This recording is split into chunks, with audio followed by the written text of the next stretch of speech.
So let's just take a quick look, and honestly this is very daring of me. I've actually put out the routine that does this in C, and we'll provide this for you. If you don't believe that this works, just compile the program I give you and run it and say, wow, it does work, it doesn't crash. What I've done here is I've just called it insert thing. Those of you who watched any previous video will say, oh, but last time you had to have special cases. You had to say, is it inserting at the front, inserting in the middle, or inserting at the end? And are we safe against inserting into a null list? This is so magic, it takes care of all of them. I only need one routine, insert thing. What it says, if you look here, is the following. Give me a pointer to the start of the list this time. Not just a pointer to the start, I want a pointer to the start. And also, behind the scenes and before you ever call me up, prepare a thing. Here, a thing star actually, and this is going to be my burgers object. I'm going to feed that into this routine and say, go on, insert it. So that second argument is the thing to be inserted, pre-prepared. You can look in my coding and see the preparation routine that makes a new thing for you. Here we go, look, thing star tracer equals head. That's exactly what we were doing on the Lego. We started off by making tracer point to the head of the list at the beginning. And again, things in C are declared by their contents. Tracer's contents are star thing.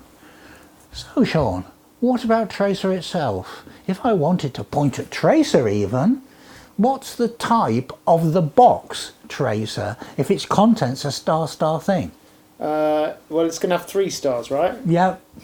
Star thing. Yes. We start off at the head, and then this, it looks terrifying, but it actually is very straightforward. It's basically saying, while the thing that tracer points at isn't a null, now, if you look back on the model, you start off by the tracer pointing at the contents of the start element head, right? So you forcibly dereference tracer once and you say, that blue box I'm pointing at the moment, let's look at its contents. Are they null? Because if so, I'm at the head of the list. No. If you're not null, remember this is the logical double AND connector. It says, as long as the thing that tracer's pointing into isn't null, and as long as, the string compare is basically saying, and as long as the new thing you want to put in is still later in the alphabet than what you are looking at, then carry on going around this loop. But eventually, what should happen, if it's not a null list or you don't get to the end of the list, is eventually you'll find that your string compare, it gives you the alphabetic go ahead. It's basically saying, you've got burgers, you're looking at chips on the existing list, and that's it, stop. Burgers goes before chips. So you come out of the loop. If you don't come out of the loop, you keep on going down the loop, and here is the absolutely amazing thing, is that when at any stage you find that the blue box you're pointing at doesn't lead to what you're interested in, you've not gone far enough down the list, it's not nil,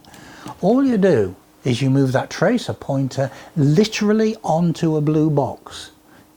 You get the address of the blue box from within the structure, and that is what this terrifying thing does here. I shall say this very carefully. It's not exactly C's finest hour. It's a bit terrifying when you first see it. Star tracer basically says dereference tracer once and go and look at the innards of a blue box. That is done by saying dereference tracer once and take the next field of what you see. But I don't want the contents of the blue box, the next part of the thing. I want its address. So right at the front of all this, that single ampersand remember means address of. So as you're winding down the list, you're making tracer point to the address of the next box that is further along down the list. And you keep on doing that until either you hit null or you find an alphabetically correct insertion point inside the thing. But some of you are going to say, well, surely it matters which of those stopped the loop. No, it doesn't.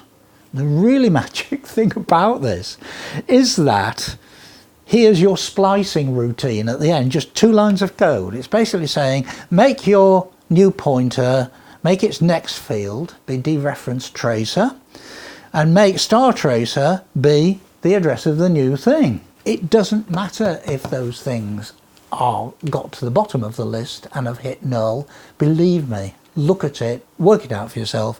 If I were to put in zucchini, it will put it in at the bottom of the list. It will cope with a null. It needs no extra special case coding.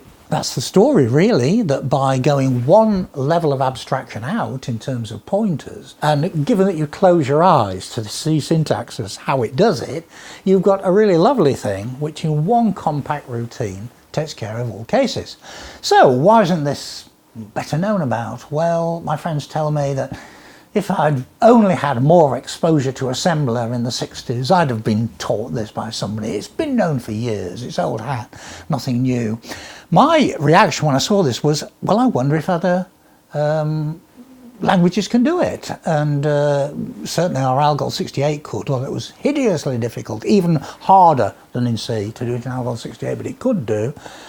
In C, we took one look at it and said, oh yeah, it does it differently and it's got this address of it, can do it. And we did, and proved it. So what about C++? Yeah, anything you can do in C, do in C++, because the one's a superset of the other. Java? No. When James Gosling invented Java, he didn't like the idea of user level pointers because they're dangerous and you make mistakes. There's been a lot of discussion about this already, and actually I totally agree with that view. They can be dangerous. But sometimes, right down near the bare metal, you love and adore having techniques like this because they enable you to do things quickly and compactly. Okay, so Java can't do it, and I don't think, having seen the comments, that Apple's new Swift would be able to do it. If you ban pointers at the user level, you can't do it. Some old timers may say, well, what about Pascal? Yeah, Pascal has pointers, but it won't let you have pointers to pointers. I strongly suspect that in the end, frustratingly, it'll get so close in Pascal but will not actually be able to do it. BCPL, that's where it came from anyway. I am seeking confirmation of this from my BCL consultants and gurus, but I think BCPL can do this all right. It's got at as the address operator, not ampersand. So there we are, folks. Bottom line is, a little bit of extra abstraction and you think that's going to make it more obscure and more non-obvious, but the thing is, in the end, it actually makes it more compact, neat and general purpose.